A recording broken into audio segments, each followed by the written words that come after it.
Your bank pays you 38 cents a year on $100. It lends that same 100 to your neighbor at $7 a year. Nobody stole anything. Nobody broke a rule. Tonight I want to show you where your money sleeps, because it does not sleep in a vault with your name on it. 3 things by the end: what your bank does with your balance the same night you deposit it, why the number it pays you is that small, and why your money is insured at all. I am not going to argue about whether that is fair.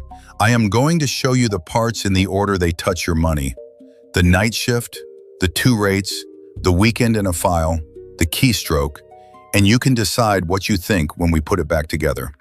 Up on the lift, Dana is 29, a dental hygienist, and she has $2,900 in checking. Ask her where that money is and she says what most of us say: it is in my bank. She can see it on her phone at any moment. $2,900, right there in her hand. Here is what her bank did with it that same night. It kept a slice for the cash machines in the day's withdrawals. The rest it lent out: a car loan in the next county, a small business line downtown, a mortgage on a house Dana will never see. By breakfast, her $2,900 is somebody's driveway. And now the part that surprises people. You would think there is a legal minimum the bank must keep for you. There was one for 80 years. On March 26, 2020, the Federal Reserve set every reserve requirement to 0. And in 2026, they are still 0. Not lowered, 0. Banks do hold cash, and plenty of it, for the machines, for the tellers, for the bad Tuesday when everybody wants $100 at once. They just do not hold it because a rule tells them your share is untouchable. They hold what the business needs. Nobody broke anything here. This is how it was built. So if your money is out working all night, then Dana is the one who lent it, and every lender gets a rate. Hers is printed on the statement she never opens, in the line under the balance. Open your app and look at the interest line. That number is the whole argument of this video. The FDIC publishes the national average every month. In July 2026, it was 0.38%, and it had not moved since April.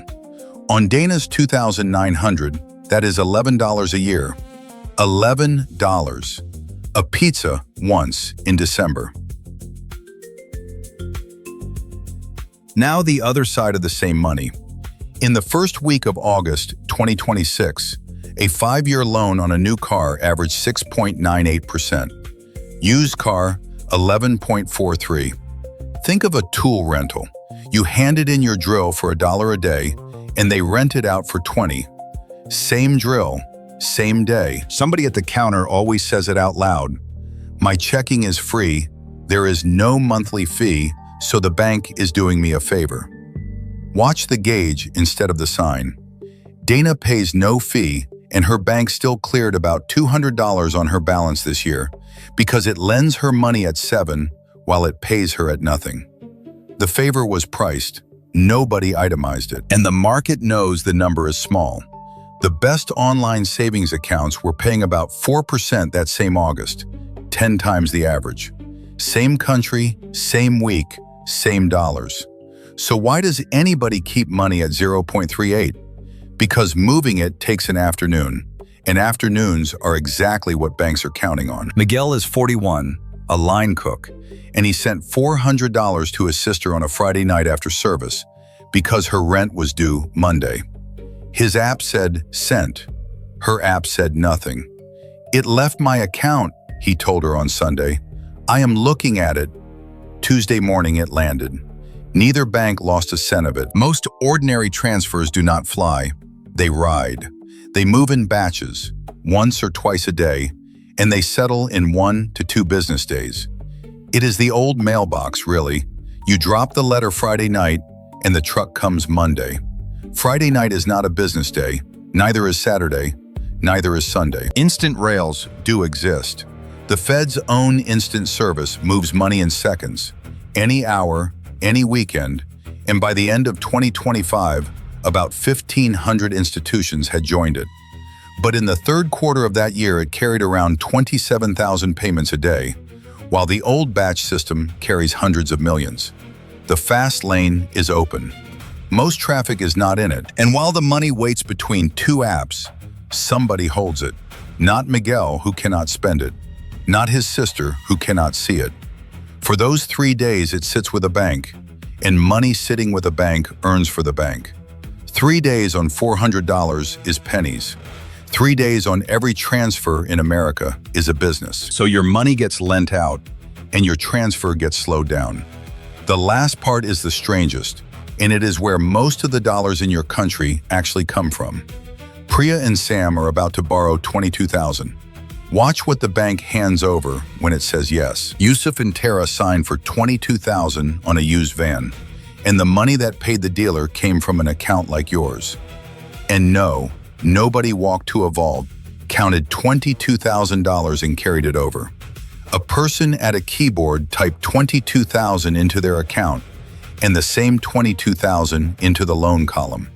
2 lines, 1 second. That is not a trick, and it is not counterfeit. Your bank holds a license to write a promise on both sides of one page. Yusuf and Tara owe every dollar of the $22,000. The dealer got paid in full, and the money that paid him started as a keystroke, because that is what your bank is licensed to do. So what stops your bank from typing all day? Well, not a vault. Regulators cap how much it can lend against the money its own owners put in, and they stress test it. How much it holds, how fast it could pay a rush of withdrawals like yours, how bad a year it survives.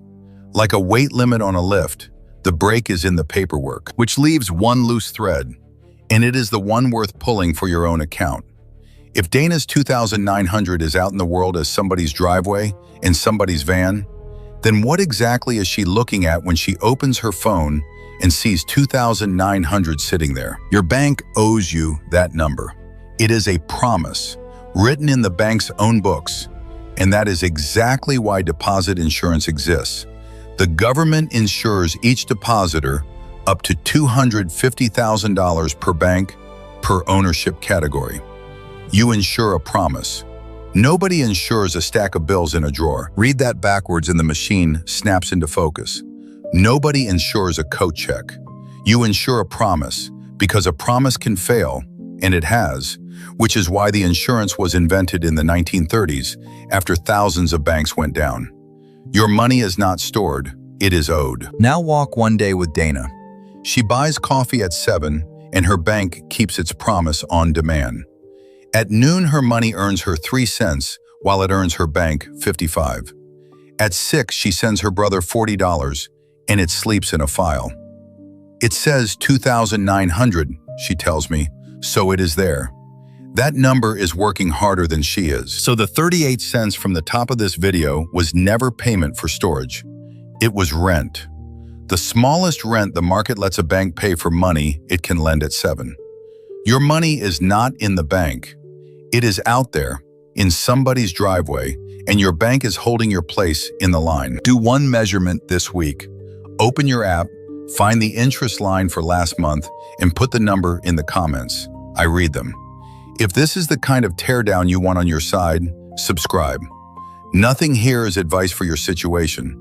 Rates and rules are what they were in August 2026, and yours will differ. Next time, the fee that only appears when your balance is small.